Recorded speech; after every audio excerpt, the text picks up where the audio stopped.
हमारा शहबाज शरीफ जो है वो रिहा हुए हैं, उसके हवाले से आप क्या कहेंगे?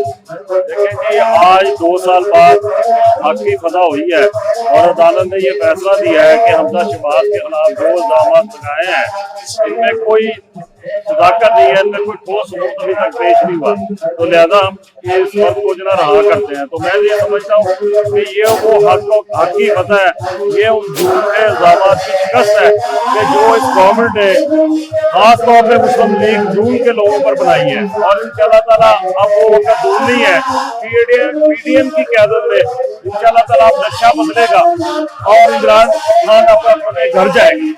अच्छा, ये जस्ता का जो इलेक्शन हुआ है वो धांधली हुई है, पीटीआई वाले ये कह रहे हैं कि धांधली हुई है, इसके बारे में आप क्या कहते हैं? आपको इलेक्शन कमीशन ने कहा कि ये दोबारा से होगा, तो आप इसके बारे में क्या कहते हैं? देखें जी, ये अच्छी बात थी कि हमारा मुतालबा था कि सारा इलेक्शन दोबारा हो और पीटीआई इस इलेक्शन में नंगी हो गई है और पता लग गया है कि वो जो लोग धांधली कर रहे थे और जिनको ये उठा के ले गए थे और उसकी वजह से सारा पर्दा चाक हो गया। इसकी मुकम्मल तहकीकात होनी चाहिए और मैं समझता हूँ तहकीकात पंजाब के साथ होनी चाहिए कि जिसने ये सारा प्रोग्राम जो धांधली का जो है मरतब किया।